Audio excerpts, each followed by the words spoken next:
కానీ మళ్ళీ అరవింద్ గారు, ధర్మపురి అరవింద్ గారు, అంటే వీళ్ళందరూ ఏదైతే పార్టీని సంప్రదిస్తుందని తెలిసిన టైంలో అన్న మీరు రావాలి, దేశం గురించి రావాలి, ధర్మం గురించి రావాలి, మీలో చూసిన ఆ లక్షణాలు నాకు మంచి సపోర్ట్ చేశాడు. 3 నెలల్లో మన టికెట్ భారతీయ జనతా పార్టీ నన్ను నమ్మింది. మరి 3 నెలలు అంటే నాకు 30 సంవత్సరాల నుంచి పనిచేసిన వాళ్ళు పార్టీలో 3 నెలలు నమ్మారు. ప్రజలు కూడా నమ్మారు. నరేంద్ర మోడీ గారి నాయకత్వం కావచ్చు, అరవింద్ గారి సహకారం కావచ్చు, భారతీయ జనతా పార్టీ రావడం జరిగింది, ఎమ్మెల్యేగా ఎన్నికవడం జరిగింది. రేవంత్ రెడ్డి గారు, రాకేష్ రెడ్డి గారు బీజేపీలో జాయిన్ అయిన చాలా తక్కువ టైంలోనే ఆయనకి టికెట్ ఇచ్చారు. బట్ ఎక్స్పెక్ట్ చేశారా అంటే ఆయనకి టికెట్ వస్తుందని కానీ లేదా గెలుస్తారని కానీ ఎక్స్పెక్ట్ చేశారా? మీకుండేనా ఆశ? గెలుస్తారని అయితే ఎక్స్పెక్ట్ చేశాం. అంటే క్యాన్వాసింగ్కి వెళ్ళాను కదా నేను కూడా. చూసినప్పుడు ప్రజల రెస్పాన్స్ చూసినప్పుడు నమ్మకం ఉండింది తప్పకుండా గెలుస్తారని నమ్మకం వచ్చింది. సో మీరు ప్రచారానికి వెళ్ళినప్పుడు ఆయన గురించి ఎవరైతే ఆయన నుంచి సహాయం పొందారో లేకపోతే ఆయన గెలవాలని కోరుకున్న వాళ్ళు ఉన్నారో వాళ్ళ నుంచి ఆ రియాక్షన్ చూసినప్పుడు మీ మనసులో ఫీలింగ్ ఏంటి? ఒక హస్బెండ్ని అలా చేస్తూ పొగుడుతున్నప్పుడు లేకపోతే ఆయన మంచితనం గురించి నలుగురు మాట్లాడుకున్నప్పుడు డెఫినెట్గా ఒక వైఫ్గా ఒక రకమైన ఫీలింగ్ అయితే ఉంటుంది, ఒక ప్రౌడిష్గా అయితే ఉంటుంది. సో ఆ టైంలో మీ ఫీలింగ్ ఏంటి? చాలా హ్యాపీగా అనిపించింది. చూశాను కొన్ని సందర్భాలు కార్యకర్తలు అయితే వాళ్ళు చాలా హ్యాపీగా మాకు ఒక మంచి నాయకుడు దొరికారు అని చెప్పి అంటే తిరిగాం కదా ఆ టైంలో 1.5 మంత్. ఇప్పుడు ప్రజల స్పందన ఇట్లా మాకు తెలుసు, మాకు అక్కడ పరిచయం అంటే దుబాయ్లో పరిచయం అని కొందరు మాకు అంటే 20 years నుంచి పరిచయం అమ్మ, చాలా మంచి చాలా హెల్పింగ్ నేచర్ ఉన్న అతను అని చెప్తున్నప్పుడు చాలా హ్యాపీగా అనిపించేది. సో రాకేష్ రెడ్డి గారు, మీరు ఎక్స్పెక్ట్ చేశారంటే పార్టీలో జాయిన్ అయినప్పుడు ఆ ఎక్స్పెక్టేషన్తోనే వెళ్ళారా? టికెట్ వస్తుంది, పోటీ చేయాలి, గెలవాలి అనే ఎక్స్పెక్టేషన్తోనే వెళ్ళారా? లేకపోతే పార్టీలో ఉండి ప్రజాసేవ చేస్తే చాలు అనుకుని 100% గెలుస్తానని ఆత్మవిశ్వాసం. నేను రాజకీయాలకు వెళ్ళక ముందు ఒక 1 month ముందు నా బర్త్డే సెలబ్రేషన్ చేసాం కావాలని.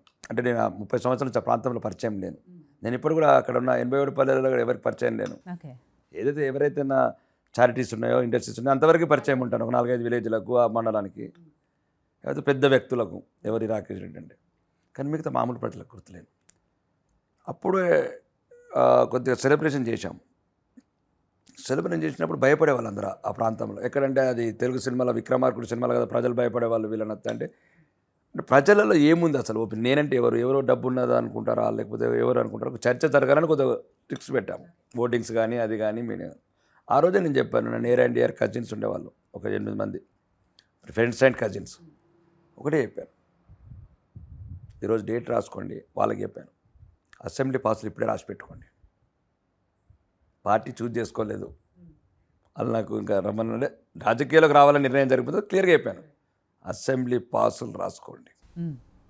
అప్పటికి మళ్ళీ నన్ను ఇబ్బంది పెట్టకండి, అసెంబ్లీలో పాసులు ఇవ్వలేదంటే మళ్ళీ అంత బిజీ అయిపోతానని. అంత నమ్మకం నా మీద. ఒకటండి, ఒక స్వచ్ఛమైన మనసుతో వచ్చినప్పుడు ప్రకృతి సహకరిస్తుంది. ప్రకృతి అంటే భగవంతుడు. ప్రకృతి అంటే కనబడే చెట్టు కదా, చెట్టు పుట్ట మనిషిని పుట్టించిన భగవంతుడు. కాబట్టి భగవంతుని నమ్ముకొని రావాలి అని నా అభిప్రాయం. అది అనుకున్నాను, భగవంతుని కోరుకున్నాను. దేవుడా, ఎన్నో అయితే చిన్నప్పటి నుంచి అన్ని కష్టాలు కన్నీళ్ళు అనుభవించి స్థాయికి వచ్చాను. కానీ కొన్నిసారి సంఘంలో జరిగే, సమాజంలో జరిగే బాధలు చూస్తే, ఈ టీవీలు, మీ టీవీ ఛానల్లో దాంట్లో దీంట్లో చూస్తే ఒక రకమైన ఇబ్బంది. వ్యక్తిగా కొంతవరకే పరిమితం అవుతున్నాము. కొద్దిగా పవర్ వస్తే 10 మందికి ఎక్కువ ఉపయోగపడతాను అని దేవుని అంతే కోరుకున్నాను. ఎందుకంటే ఆర్థికంగా బాగానే ఉన్నాను. ఇంకా మర్సిడెస్ కారు, దాని మీద కావాలంటే ఇంకో కారు పెట్టాలంటే ఒకటే కారు కిందనే కూర్చోవాలి. 8 బెడ్రూమ్లు, ఒక బెడ్రూమ్లో పడుకుంటాం, ఇక 7 బెడ్రూమ్ ఖాళీగానే ఉన్నాయి.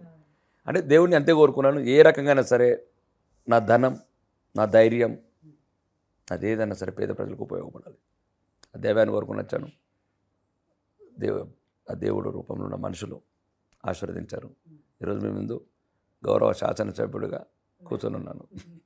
సో గౌరవ శాసనసభ్యుల సతీమణిగా రేవంత్ రెడ్డి గారు కూడా ఉన్నారు.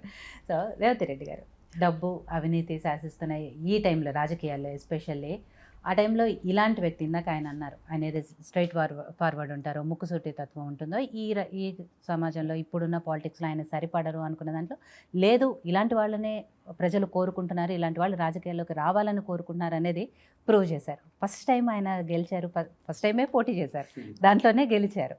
ఆ గెలిచింది కూడా అవతల ప్రత్యర్థి ఎప్పటి నుంచో రాజకీయాల్లో ఉండి చాలా నేను బలమైన మనిషిని, నన్ను ఎవరు ఓడించలేరు అనుకున్న మనిషిని ఓడించారు. అవును. రైట్. సో అది గుర్తు తెచ్చుకున్నప్పుడు అది, లేదా మీ చుట్టుపక్కల మీ ఫ్రెండ్స్ ఆ విషయాలు మీతో మాట్లాడుతున్నప్పుడు ఏమనిపిస్తుంది? గర్వంగా అనిపిస్తుంది. అంటే 4 నెలలు అంటున్నారు కానీ ఫస్ట్ నుంచి తను చేస్తూ ఉన్నారు కదా సర్వీస్. ఏదైతే కాకపోతే అది అంటే చెప్పేవాళ్ళం కాదు, చెప్పేవాళ్ళం కాదు కానీ ఎక్కువ చేసేవాళ్ళము, ఎక్స్పోజ్ అయ్యేది కాదు కానీ తను చేసేవాళ్ళు ఫస్ట్ నుంచి. నాకు తెలుసు కదా, అది 18 ఇయర్స్ ఈ జాన్కి.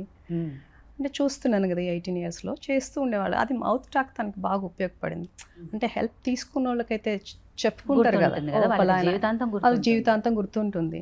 ఎట్లా స్కూలింగ్ అయితే అంటే బయటికి వెళ్ళే పిల్లలకి, హెల్త్ ఇష్యూస్ ఏవైనా ఉన్న వాళ్ళకి, ఇంకా రకరకాలు, ఏదో ఇల్లు కట్టుకోవాలి మాకు కొంచెం హెల్ప్ చేయండి అన్న వాళ్ళకైతే, మ్యారేజెస్కి ఇట్లా చాలా చేసేవాళ్ళు తను. అదంతా అదేంటంటే ఆ మౌత్ టాక్ యూస్ అయింది ఈ టైంలో. ఏంటంటే ఎలక్షన్ రిజల్ట్స్ రూపంలో వచ్చింది. సో అదే అన్నాను కదా నేను.